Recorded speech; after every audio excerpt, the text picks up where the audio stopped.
Makasih Pak atas waktunya, kesempatan Pak Roland. Siap. Ini Pak, Bapak kan praktisi juga nih di hukum itu kan, atau dan pernah anggota BPKN juga kan Pak ya, Iya. periode berapa gitu kan.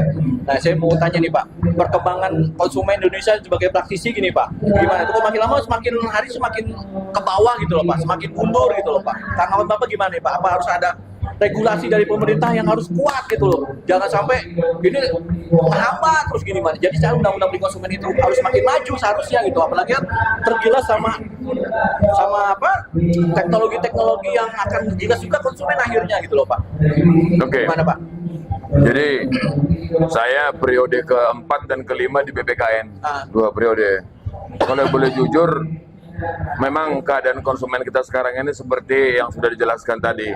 Kalau boleh lebih spesifik lagi, saya katakan ini siapa yang salah, kenapa ini begini. Sekarang dibalik lagi aja, emang ada kebijakan pemerintah sekarang pro konsumen? Nah itu Nggak ada. Nggak ada. Kalau saya bilang pemerintah sekarang sudah pro konsumen, gitu loh. Bahkan lembaga-lembaga konsumen yang berdiri, yang ada, semua mati suri. benar. Coba lihat BPSK. Tadinya ada berapa puluh, sekarang tinggal berapa. Emang peduli pemerintah? Tidak. Apalagi barang-barang impor. Apalagi barang-barang impor.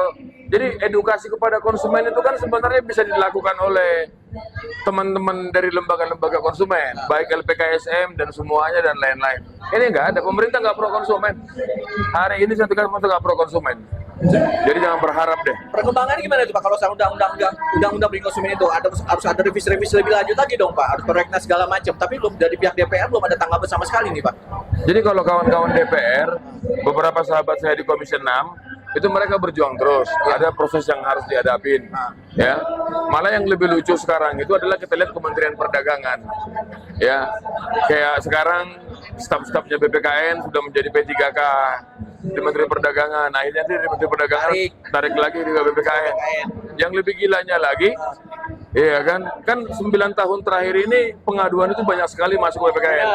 Nah sekarang Menteri Perdagangan sudah ngelarang tuh BPKN nggak bisa menangani pengaduan, cuman menerima aja. Lah, eksekutornya nggak ada dong Pak. Eksekutornya nggak ada. Dan sekarang kalau orang korban dia ngadu, kalau nggak ada solusi buat apa dia ngadu? Benar. Iya kan? Apalagi di BPSK Iya. agak Iya dong, iya. Lebih baik dia ngadu ke LPKSM. benar. Ada solusi, melakukan gugatan, advokasi dan lain-lain, kira-kira begitu, iya kan? BPSK, coba bayangin BPSK yang lahirin Kementerian Perdagangan, yang biayain Pemda untuk membiayai organisasi begini dibatasi oleh regulasi Kementerian Keuangan cuma 100 juta. Semua pokoknya saya bilang pemerintah sekarang tidak pro konsumen, khususnya Kementerian Perdagangan apalagi gitu loh. Ya sorry itu sih lah, itu sekarang fakta yang ada gitu ya.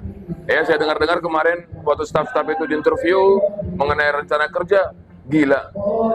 Jadi katanya BPKN sudah tidak bisa lagi menangani terima pengaduan, tapi tidak lanjut. Kontribusinya nggak ada dong. Buat apa? Loh, konsumen mau ngadu kan dia butuh pertolongan bos, Benar. butuh solusi. Benar. Iya kan? Jadi pengaduan yang masuk ini dikasih untuk saran, dikasih untuk advice segala macam, itu mah udah cerita kosong. Jadi kembali lagi ke zaman batu. Jadi emang harus kita sendiri dong ya Pak ya. Iya. Kita sendiri yang harus peka, harus berani ngomong, speak up bahwa gue nih rugi konsumen gitu loh. Harus berani sendiri dong. Tapi orang kayak Anda berapa persen sih? Cuman 2%, 3% dari hampir 300 Iya, juta orang. apalagi kalau di bandara nih Pak. Bandara tiba-tiba gate pindah sampai Iya. 3 kali pindah. Itu Iya. kadang-kadang itu nggak boleh loh Pak kayak gitu. Banget. Yang sadar kan, ya Anda sadar, saya sadar, orang kayak kita berapa persen mas? Iya benar. Ya, yang jauh lebih banyak itu adalah konsumen-konsumen yang ya seperti tadi Pak Franky bilang, jangan eksploitasi konsumen. Iya.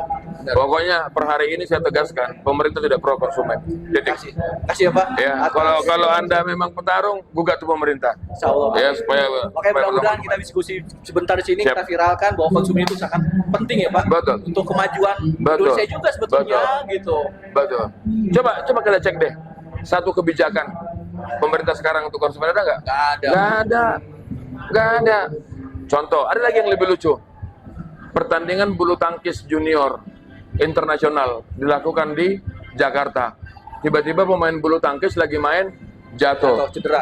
Bukan. Mati, meninggal. Jatuh meninggal gara-gara serangan jantung. Udah, dari dulu kita sudah teriak-teriak bos, agar public area itu ada alat serangan jantung. Ya kan? Ada itu. Ngerti nggak? Public area. Penanganan pertama Penanganan pertama P385 itu nggak ada. first itu kan? Iya. Media itunya. Ya, EID lah. Ya, alat-alat Ya, pertolongan pertama itu pada nggak ada, jantung Bang. gitu. Malu-maluin. Baru kemarin kejadian.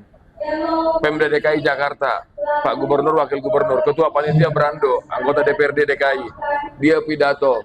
Habis pidato jatuh, kena serangan jantung. Nggak ada. Gedung semewah itu biaya ratusan miliar, hanya untuk alat 10-20 juta nggak bisa diadain. Emang ada pemerintah sekarang pro konsumen? No. Oke. Yang ada dieksploitasi. Benar kata Pak Freddy Seperti tadi. tagline tadi ya. Bahwa Stop eksploitasi konsumen. eksploitasi bukan hanya pelecehan aja Pak ya. Udah eksploitasi, Mas. Udah eksploitasi. Udah. Jadi bener-bener dimanfaatin. Udah ya. dimanfaatin banget. Ambil untungnya aja. Ya, makasih banyak ya, Ya, Pak atas thank you waktunya. ya. Semoga konsumen Indonesia semakin maju ya Pak. Apalagi kontribusi terhadap undang-undangnya ada. Itu aja, Semoga Pak. walaupun jauh Ini ya. harapan.